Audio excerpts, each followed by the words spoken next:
안녕하십니까. 통박사 조병호입니다.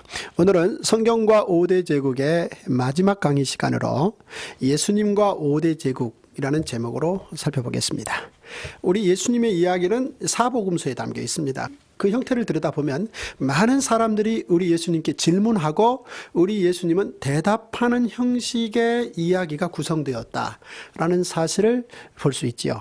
이 질문과 대답, 이것은 참 좋은 것입니다. 대체적으로 시나 소설, 수필은 크게 하나의 질문을 던져놓고 전체적인 그것을 묘사해가는 형식을 띈다면 기자회견이나 혹은 재판이나 혹은 논문의 경우는 이 질문과 대답이 굉장히 압축적으로 진행되면서 사실관계를 검증해내는 형식을 띠고 있다라고 봐야 될 것입니다. 그런데 우리 예수님의 사복음서 이야기는 충분히 질문과 대답을 통해서 그 사실관계를 밝히면서도 얼마나 아름다운 묘사를 사용했는지 참으로 사복음서를 읽으면서 감동을 하지 않을 수가 없습니다. 제가 성경 전체를 한 500여 번 이렇게 열심히 읽는 이유는 일단 사복음서의 매력에 충분히 제 자신이 감동을 받고 빠져 있는지라 이 사복음서 내용을 더 잘 읽고 싶어서 그 이전의 구약 39권과 그 이후에 신약의 모든 내용들을 묶어서 전체를 저는 열심히 쉬지 않고 수없이 수백 번 통독하고 있는 중이다 라고 먼저 말씀드릴 수 있겠습니다. 우리 예수님에게 수많은 사람들이 질문하는데요, 우리가 지난번 강의 때 살펴보았겠습니다만 사내들인 공여재판과 총독재판의 경우 질문답지 않은 질문을 받으신 경우는 우리 예수님이 침묵하시는 경우도 있으셨다는 거죠. 즉 대답을 안 하십니다. 그런가 하면 놀랍게도 우리 예수님이 질문하신 경우가 있다는 것이죠. 두 가지만 예를 들어보면 이런 것입니다. 우리 예수님께서 6월절에 수많은 사람들과 함께 예루살렘 성전에 가셨습니다. 가셔서 그곳에서 돈을 바꾸고 하는 그 판을 엎었습니다. 그러자 이 대제사장을 중심으로 한 사람들이 우리 예수님께 질문했습니다. 무슨 권세로 이런 일을 하느냐? 그랬을 때 그 질문을 받은 우리 예수님께서 바로 나는 이런 권세로 이런 일을 한다 라고 답변하지 않으시고 오히려 우리 예수님이 그때 먼저 질문을 하나 하십니다. 좋다. 그러면 나도 질문 하나 하겠다. 내 질문에 답변하면 지금 물은 그 질문에 나도 답변하겠다 라고 전제하고 예수님께서 질문하신 것이죠. 대제사장 세력에게 질문하신 내용은 이것입니다. 세례 요한의 세례가 하늘로부터냐 땅으로부터냐, 이걸 질문하신 거죠. 그러자 이 질문을 들은 대제사장 세력들이 곰곰이 생각해 봅니다. 만약 하늘로부터다, 그렇다면 우리 예수님이 세례 요한의 지지 기반 위에 그 사역을 진행하신지라 예수님이 하시는 모든 행위는 이미 정당한 거죠. 따라서 어떤 권위 문제에 대한 의문이 있을 수가 없는 것이죠. 그런데 만약 세례 요한의 세례가 땅으로부터다, 즉 하나님께서 주신 권세의 세례가 아니고 사람들이 그저 지지한 하나님과는 별 상관없는 정도의 세례다, 이렇게 답이 나오면 당시 주변에 있는 수많은 사람들이 아직도 세례 요한에 대해서 선지자로 높이며 세례 요한의 권세를 높이 평가하고 있는 사람들 입장에서 세례 요한을 만약 사람으로부터다, 땅으로부터다, 이런 판단을 대제사장 세력들이 내린다면 이에 대해서 수많은 사람들이 가만히 있지 않을 것입니다. 여기까지 충분히 계산이 끝난 대제사장 세력들은 예수님의 그 질문에 대해서 모르겠다라고 답변하는 것이죠. 그러자 우리 예수님도 그 질문, 즉 무슨 권세로 성전에 와서 이런 일을 하느냐라는 그 대제사장 세력의 질문에 대해서 나도 대답 안 하겠다, 이렇게 말씀하신 기록이 나오고요. 또 하나 우리 예수님이 질문하신 건데요, 사실 질문이 어떠냐, 이것은 굉장히 중요한 문제 아니겠습니까? 하물며 우리 예수님이 사람에게 질문했다, 이것은 굉장히 중요하고 의미심장한 질문일 것이다 라고 우리가 예측할 수 있겠죠. 우리 예수님이 한 번은 제자들과 함께 이 가이사라 빌립보라는 곳에 여행하신 적이 있습니다. 그곳에서 제자들을 대상으로 우리 예수님이 질문했습니다. 사람들이 나를 누구라 하더냐, 이렇게 물었고요. 그러자 많은 사람들이 그에 대해서 자기들이 들은 이야기를 답하지 않습니까? 바로 그 직후 예수님께서 다시 한번 묻습니다. 그러면 너희들은 나를 누구라 하느냐? Who do you say I am? 이렇게 질문합니다. 너희들은 나를 누구라 하느냐? 베드로가 이때 순간 대답을 하죠. 주는 그리스도시요 살아계신 하나님의 아들이다. 이 베드로가 이 질문에 잘 대답함으로 이후에 성 베드로 성당도 생기는데요. 굉장한 예수님의 질문이었다라는 사실이죠. 우리 예수님께서 사람에게 질문하셨다. 어느 면에서는 제자들에게 질문한 그 질문을 우리 예수님은 오늘 우리에게도 하실 수 있다, 하신다라는 생각도 해볼 수가 있겠습니다. 이런 내용을 포함한 많은 사람들의 질문 혹은 예수님의 질문 그리고 그에 대한 답, 이런 아름다운 이야기로 사복음서가 가득 쓰여져 있는데요. 뿐만 아니라 우리 예수님의 이런 이야기는 5대 제국과 굉장히 밀접성을 띠고 있다라는 측면에서 한번 생각을 해보자는 것입니다. 무슨 말입니까? 왜 예수님과 5대 제국입니까? 혹 왜 성경과 5대 제국입니까? 이 부분에 대해서 한번 이렇게 살펴볼 수 있겠는데요.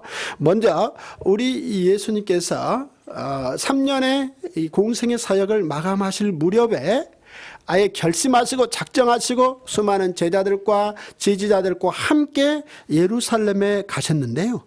그 시기가 바로 6월절에 예루살렘에 가셨다는 것이죠. 이것은 철저하게 의도적이고 계획적입니다. 그런데 이 6월절은 바로 애굽에서 나올 때 시작된 명절이라는 것이죠. 이 패스오버, 이 6월절은 시작 자체가 이 6월절은 애굽 제국과 뗄래야 뗄 수가 없다는 사실이죠. 애굽에서 히브리 민족이 그 노예의 사슬을 끊고 나오기가 쉽지 않았습니다. 그래서 모세가 여러 차례 협상을 시도했지만 번번이 그 협상의 결렬을 바로왕이 선언했습니다. 그런데 우리 하나님께서 그런 바로왕에게 6월절 카드를 꺼내심으로 말미암아 애굽의 전 장자들과 애굽의 생축들이 죽는 사건이 발생했고, 이 사건으로 말미암아 바로 히브리 민족이 애굽에서 서둘러 나가라는 애굽 바로왕의 명령이 나왔던 것이죠. 따라서 출애굽의 이 결정적인 순간과 이 6월절은 뗄래야 뗄 수가 없고, 이때 바로 히브리 민족이 출애굽 직전에 꺼내신 이 6월절 카드는 애굽의 장자들뿐만 아니라 히브리인들의 장자들까지도 타겟으로 하고 있었는지라 이때 양을 잡아 피를 받고 문설주 좌우 임방에 바르는 사건으로 히브리인들의 장자들이 이 6월절에서 살아남게 되고, 이 장자들을 기반으로 바로 레위 지파가 하나님을 앞서서 섬기며 하나님의 모든 말씀을 가르치는 일을 전담해야 되는 책임자로 세워지는 사건이 발생했던 것이죠. 그러니까 이 6월절을 우리 예수님께서 공생의 마지막에 아주 효과적으로 사용하신 것이죠. 즉 6월절에 예루살렘에 올라가신 것이고, 예수님이 십자가에 오르시기 직전에 이 6월절 명절을 성찬식 예식으로 바꿔 놓으시고 십자가에 오르셨다라는 사실을 우리는 기억할 것입니다. 따라서 애굽에서 시작된 6월절과 우리 예수님의 사역은 뗄래야 뗄 수가 없다라는 사실을 하나 말씀드리고 싶고요. 또한 우리 예수님께서 3년 동안 공생애를 하시면서 행로에 고원하셔서 좀 지친 몸을 쉬시고 앉아 계신 적이 있었는데 우물가였습니다. 바로 그때 우리 예수님이 사마리아 여인을 만났고 그 여인과 대화한 내용이 기록되어 나오죠. 그러니까 우물가에서 우리 예수님과 사마리아 여인이 대화를 하는데 그 내용 중에 하나가 참으로 예배하는 자가 신령과 진정으로 예배할지니라 라는 우리 예수님의 놀라운 말씀이 그 여인과 대화 속에서 나왔다라는 사실이고요. 뿐만 아니라 우리 예수님이 비유를 말씀하실 때 한 사람이 여리고성을 올라가다 강도를 만났는데 레위인과 제사장이 그냥 지나가고 선한 사마리아 사람이 그 강도 만난 사람에게 협조했다. 이 이야기를 함으로 말미암아 선한 사마리아 사람이라고 평가하는 이야기. 그리고 이후에 우리 예수님께서 승천하시기 직전 마지막 유언을 말씀하실 때 예루살렘과 유다와 그리고 사마리아와 땅 끝에서 사마리아를 꼭 집어서 말씀하셨던 것이죠. 이렇게 우리 예수님과 사마리아 이야기와는 밀접한 관련이 있는데요. 이 사마리아가 왜 나온 것입니까? 이 사마리아는 이전 아수르 제국의 제국주의 정책의 결과로 사마리아인이 나왔다라는 사실이죠. 물론 사마리아 지역은 북이스라엘의 왕조의 수도의 이 지역을 이름으로 넓힌 것입니다마는 사마리아인이라는 말은 아수르 제국이 북이스라엘을 점령해서 사마리아의 귀족들을 포로로 끌어가고 다른 지역의 귀족들을 사마리아로 집어넣어서 효과적으로 제국을 통치 위한 하나의 방법을 사용하는 도중에 혈통이 섞여서 나온 사람들이 사마리아인인데, 바로 이런 사마리아인들과 우리 예수님은 대화를 나누시고 이 이야기를 풀어가셨다라는 사실이지요. 바로 우리 예수님 당시에 많은 유대인들이 사마리아인들과 함께 갈 수 없는 관계를 설정했는데, 오히려 우리 예수님은 그 사마리아인들과 함께 가야 되는 관계를 설정하시면서 사역을 진행시키셨다라는 사실이고, 이 사마리아인들과 아수르 제국의 정책과는 뗄래야 뗄 수 없는 관계다라는 사실을 기억해 둘 필요가 있겠습니다. 뿐만 아니라 우리 예수님이 바로 이 땅에 오실 때 유대인의 왕으로 오셨다라는 사실이지요. 헤롯이 예루살렘의 분봉왕으로 있을 때 동방박사들이 등장해서 헤롯에게 질문합니다. 유대인의 왕이 어디서 태어나십니까? 이것은 헤롯을 너무나 긴장케 하는 질문이었는데요. 그때 헤롯은 당시 율법학자들과 대제사장들을 불러 모아서 그 동방박사들의 질문에 대한 답을 찾죠. 그랬을 때 이제 베들레헴에서 유대인의 왕이 태어나신다라는 답이 나왔고, 헤롯은 그 동방박사들에게 자신도 가서 경배할 테니까 유대인의 왕으로 태어나신 사건을 정확하게 알려달라 이렇게 말함으로 자신의 속으로는 죽이기로 결심했지만 겉으로는 그런 기회를 이렇게 능숙하게 찾는 모습을 보여줬는데요. 다시 말해서 우리 예수님이 오신 이 사건은 바로 예루살렘을 유대인의 왕이라는 관점에서 굉장히 큰 폭풍을 한번 몰고 왔다라는 사실이죠. 유대인의 왕이라는 것입니다. 이후 33년이 지나고 우리 예수님이 빌라도 재판정에서 첫 번째 빌라도에게 받는 질문이 너가 유대인의 왕이냐라는 질문이라는 것이죠. 만약에 그렇다라고 말하는 순간 로마 황제가 임명하지 않은 자칭 왕인지라 이것은 반역이 되는 것이죠. 이 굉장한 질문, 유대인의 왕인 거죠. 너가 유대인이냐? 이건 당연한 질문이죠. 그리고 그렇다라고 답변해도 또 이것은 어떤 제재가 가해지지 않는 것이죠. 하지만 유대인의 왕이냐? 이 문제는 굉장히 민감한 문제지 않습니까? 그런데 이 유대인이란 말이 언제 나온 것입니까? 이미 말씀드렸듯이 바벨론 제국에서 나온 얘기입니다. 바벨론의 느부갓네살 왕이 예루살렘과 유다 지역을 점령하고 그 예루살렘과 유다에서 아주 월등하고 유능한 사람들을 포로로 바벨론 인근으로 끌어갔습니다. 그래서 그들이 집단촌을 이루면서 살게끔 만들었습니다. 이 바벨론 제국에서 바로 그들 끌려온 사람들을 일컬어 유대인이라 불렀다는 것입니다. 왜냐하면 그 당시 끌려온 사람들은 유다 지파 사람들이 대부분을 이루었다는 것이죠. 물론 그 안에 베냐민 지파도 있었고 그 안에 레위 지파가 있긴 했어도 대체적으로 유다 지파 사람들이 중심을 이루었는지라 그들을 유대인이라고 부르게 되었다는 것이죠. 그런데 이후 우리 예수님이 유대인의 왕이냐? 이 질문에 그렇게 민감할 수밖에 없었다. 그런데 우리 예수님이 이 유대인의 왕으로 오신 사건과 유대인의 왕으로 죄패가 붙은 이 사건, 이렇게 우리 예수님과 유대인은 뗄래야 뗄 수가 없는데 이 유대인이라는 말은 바벨론 제국이 만든 이야기다라는 사실이죠. 뿐만 아니라 우리 예수님의 3년의 공생에는 이 산헤드린 공회와 굉장히 밀접한 관련을 맺으셨습니다. 먼저 산상수훈에서 우리 예수님이 이런 말씀을 하셨습니다. 너가 형제에 대해서 함부로 대하지 마라. 혹시 라가라 하는 자, 여기서 라가는 일종의 욕설인데요. 형제에 대해서 욕하는 자는 산헤드린 공회에 끌려갈 것이다. 이런 표현을 사용하셨다는 것이죠. 뿐만 아니라 우리 예수님은 바로 로마 총독 재판을 받기 전에 산헤드린 공회 재판을 받으셔서 신성모독죄로 결론이 났고, 산헤드린 공회는 우리 예수님을 바로 로마 총독 재판으로 넘겼다. 그 모든 과정을 진행시킨 세력이 산헤드린 공회 세력이다라는 사실이고요. 그리고 이후에 보면 우리 예수님이 십자가상에서 운명하셨을 때 예수님의 시신을 무덤에 장사 지낸 사람이 아리마대 부자 요셉인데 이 사람이 산헤드린 공회원 중에 한 사람이라는 것이죠. 이렇게 우리 예수님과 산헤드린 공회와 뗄래야 뗄 수가 없는데 이 산헤드린 공회는 페르시아 제국의 정책적 산물이다 라는 사실이죠. 즉 사내들인 공예가 근본적으로 페르시아 제국에서 시작되었다라는 사실입니다. 이후에 또한 우리 예수님은 3년의 공생의 기간 동안에 많은 사두개인들을 만나고 많은 바리새인들을 만납니다.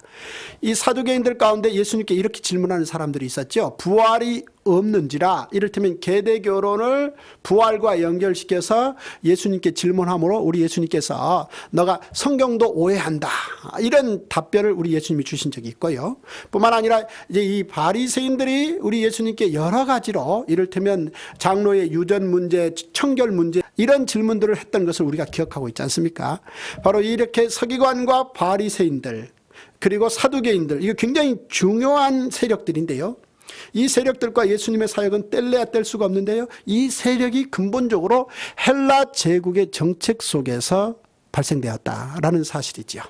그리고 우리 예수님이 공생의 3년을 사시면서 그 삶의 그 전반적인 토양이 사실 로마 제국이었다라는 분명한 사실이죠. 우리 예수님께서 3년의 공생의 사역을 진행하시면서 여러 질문을 받았는데 그 질문 중에 하나가 이런 질문이었습니다. 가이사에게 세금을 바치는 것이 가합니까 불가합니까? 이 우리 예수님을 굉장히 난처하게 만드는 질문이고, 이 질문을 가지고 활동적인 우리 예수님의 사역을 제한시키겠다라는 의도를 가진 질문입니다. 바로 사두개인들 그리고 바리새인들, 이들이 힘을 합해서 예수님의 활동에 제재를 가하려고 이 질문을 만들어서 공개적으로 많은 사람들을 모아놓고 이 질문을 하게 되었습니다. 만약에 예수님께서 이 질문에 대해서 가이사에게 세금을 바치라, 그러면 세금을 바쳐야 될 가난한 입장에 있는 사람들은 예수님의 그 말씀에 실망할 것이고, 만약 가이사에게 세금을 바치지 말라라고 예수님이 말씀하신다면 세금을 걷어가야 될 로마 입장에서는 결코 세금 저항 운동을 펼치는 예수님을 가만둘 리가 없다는 것이죠.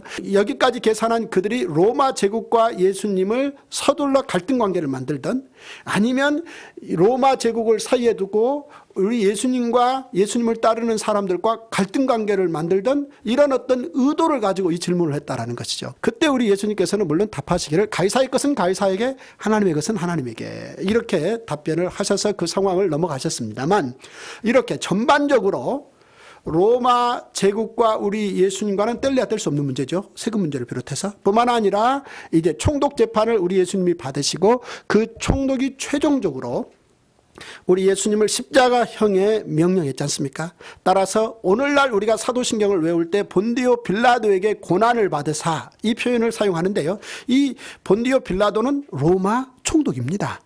우리 예수님의 공생의 사역과 로마는 이렇게 뗄래야 뗄 수가 없다라는 사실이죠. 이렇게 사람을 사랑하신 우리 예수님의 아름다운 공생의 사역 이야기는 아수르, 바벨론, 페르시아, 헬라, 로마, 이런 제국들의 흔적과 별개로 가지 않는다는 것이죠.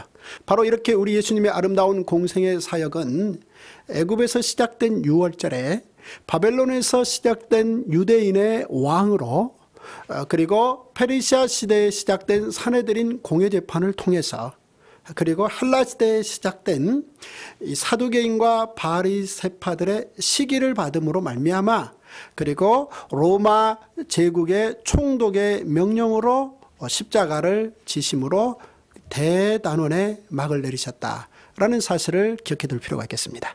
따라서 우리 예수님의 십자가는 하나님의 세계 경영의 가장 결정적 키워드인데요. 당시에 로마 제국에서 십자가는 하나의 형틀에 불과했다는 것입니다. 바로 로마 제국에서 하나의 형틀에 불과했던 십자가를 우리 예수님이 수용하심으로 말미암아 그동안의 모든 율법과 선지자를 완성함으로 말미암아 하나님의 공의의 처벌을 위해서 우리 예수님이 처벌받으시는, 그리고 하나님이 용서하시고, 그리고 그 용서받은 인간들을 사랑의 대상으로 결정하는 결정적인 하나님의 이 관용의 순간이었다라고 우리는 기억해야 합니다. 우리 주님의 십자가를 좀 더 생각한다면 이 십자가는 한마디로 교육과 숫자와 융합과 관용의 진정한 경계다라는 사실을 말씀드릴 수 있겠습니다. 무슨 이야기입니까? 520년 동안 그 대단한 상하시아의 주인 노릇했던 아수르의 경영 키워드가 경계였습니다. 아수르 왕은 스스로 자신의 힘과 지혜와 용기로 인간 삶의 경계를 정한다라고 말했습니다. 하지만 우리 하나님께서 인간의 삶의 거주 경계를 정하시며 바다의 경계도 정하시며 그리고 시간의 경계까지 정하신다는 것입니다. 진정으로 모든 경계를 정하시는 분은 하나님이다 라고 성경이 말씀하고 있습니다. 바벨론 제국은 어떻습니까? 다니엘을 비롯한 청소년들을 끌어다가 미리 교육시킴으로 말미암아 그들을 바벨론 이데올로기 교육의 혜택을 받게 해서 바벨론 제국이 영원하라 이런 꿈을 꾸었습니다. 하지만 진실로 교육이란 어느 사람을 수단화하는 도구가 아니고 하나님께서 인간을 인간되게 하시는 결정적인 하나님의 노력이라는 것이 바벨론 포로 교육을 통해서 보여줬다는 사실이죠. 이후에 숫자란 참으로 인간 삶을 움직이는 결정적인 힘인데요. 숫자를 키워드로 가지고 있던 페르시아가 숫자가 많음으로 말미암아 그 숫자를 더 늘릴 수 있고 그 힘을 가지고 에게해를 건너서 그리스 전체를 지배하고자 했었습니다. 그런데 진실로 숫자가 많은 것이 힘이 아니고 정말 진정한 숫자는 한 영혼이라는 것입니다. 따라서 성경은 한 영혼의 소중함을 통해서 하나님의 세계 경영을 이룬다라고 말씀하시고 있고요. 뿐만 아니라 이후에 헬라 제국은 민족 대 민족의 관계의 경계를 터서 융합하려고 했습니다. 하지만 분명히 하나님은 말씀하십니다. 각 민족은 독특한 하나님의 개별적 창조물이라는 것이죠. 따라서 민족을 서로 존중하고 인정하는 것, 그러면서 융합을 이루는 것이라는 것이죠. 따라서 헬라 제국의 융합의 경영 키워드를 가지고는 안 된다는 것입니다. 진실로 각 민족 대 민족을 하나님의 독특한 창조물로 인정하는 가운데 하나님께서 예수 그리스도의 십자가를 통하여 모든 민족을 복받게 하시겠다라는 이런 소망 가운데 진정한 융합이 나오는 것이죠. 로마 제국이 관용을 말했습니다. 그들의 화폐의 한 면에 관용이라고 써놨습니다. 하지만 진정한 관용은 하나님의 관용입니다. 사람이 베푸는 자선과 하나님이 베푸시는 십자가를 통한 용서의 관용은 천양지차입니다. 바로 이렇게 우리 예수님의 십자가는 모든 것의 경계였습니다. 즉 교육의 경계요, 숫자의 경계요, 융합의 경계요, 관용의 경계라는 것입니다. 이 예수님의 십자가를 통하여 하나님의 진정한 세계 경영을 이루셨다라는 놀라운 사실을 우리는 다시 한번 기억해 둘 필요가 있겠고요. 왜 성경과 5대 제국인가를 다시 한번 생각해 본다면 우리 하나님께서는 일찍이 아브라함을 통해서 한 제사장 나라를 세움으로 꿈꾸시겠다라고 말씀하셨다는 것이죠. 기억하십니까? 하나님께서 아브라함을 선택하셔서 말씀하셨습니다. 너를 통해서 너의 후손을 통해서 한 민족을 이루겠고 그렇게 이루어진 민족을 통하여 모든 민족을 복주는 복의 통로 역할을 하겠다.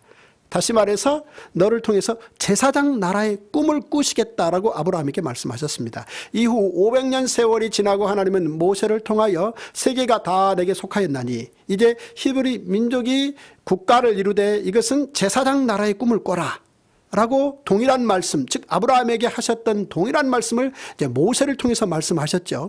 이후 500여 년의 세월이 지나고 솔로몬이 예루살렘에 그 아름다운 성전을 지어놓고 낙성식 기도할 때 솔로몬이 기도했습니다. 하나님이여, 우리 민족이 이 성전을 향해서 기도하는 것은 물론이요 세계 모든 이방 민족이 이 성전을 향해서 하늘의 하나님 앞에 기도할 때 하나님이여 들어 응답하여 주시옵소서 라고 기도함으로 말미암아 그 민족이 여러 여타 민족들, 즉 이방 민족들을 지배하는 제국의 민족이 아니라 제사장 나라로서의 사명을 충실히 감당하고 싶다, 그런 소망의 열정을 하나님 앞에 고백했던 걸 기억하실 것입니다. 이후 세월이 지나고 그런 사명을 잘 감당하지 못했을 때 하나님께서 요나 선지자를 통해서 니느웨에 보내셨고 그때 니느웨 백성들이 요나의 회개 촉구에 응답함으로 그들이 회개의 자리에 나올 때 하나님이 요나에게 이곳에 좌우를 분간하지 못하는 12만 명이 지금 회개하고 나오는데 이들을 내가 아끼는 것이 어찌 합당하지 않느냐 라고 말씀하심으로 요나가 그 하나님의 생각을 크게 깨닫고 고백했다라는 기록이 나와 있습니다. 한마디로 하나님께서 한 민족을 제사장 나라로 사용하심으로 모든 민족을 품어 안으시겠다라는 계획은 그침없이 진행되어 왔고 이런 과정 가운데 이를테면 제국들이 등장도 했었다는 것입니다. 최초의 제대로 된 제국이라고 우리가 말할 수 있는 아수르 제국의 등장에 대해서 하나님은 이사야를 통해서 그 아수르 제국이 사실은 하나님의 진노의 막대기요 몽둥이에 불과하다 라고 하나님은 그렇게 말씀하심으로 아수르 제국을 하나님의 도구로 쓰셨다 라는 사실을 우리가 성경을 통해서 읽을 수 있고요.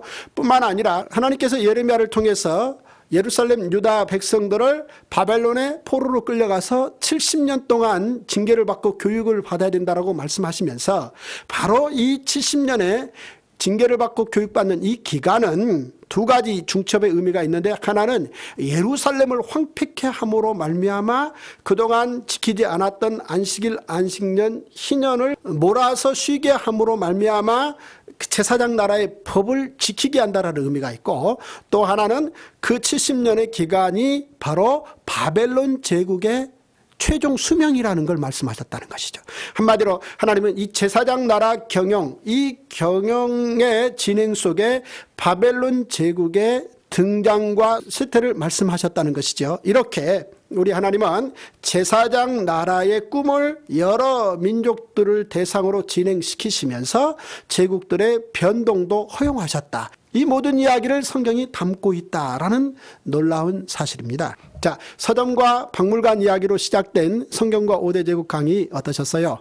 과거 이야기를 생각하는 것은 오늘 나의 삶을 풍요롭고 더 나아가서 미래를 계획하는데 아주 필요한 생각들을 찾고자 함이 아니었겠습니까? 자, 이제 서점에 가셔서 성경과 5대 제국, 성경과 고대 전쟁, 성경과 고대 정치, 이 세 권을 구입하셔서 제국과 전쟁과 정치를 통으로 한번 읽어보심으로 그동안 들으셨던 강의를 반추해 보실 수 있는 기회가 있으시기를 바랍니다. 지금까지 성경과 5대 제국을 사랑해 주시고 애청해 주신 방송가족 여러분 진심으로 감사합니다. 뿐만 아니라 저에게 이런 기회를 주신 극동방송에게도 진심으로 감사를 드리고, 많이 애써주신 우리 장대진 PD님 진심으로 감사하고, 또한 황인택 PD님께도 감사를 드립니다. 감사합니다.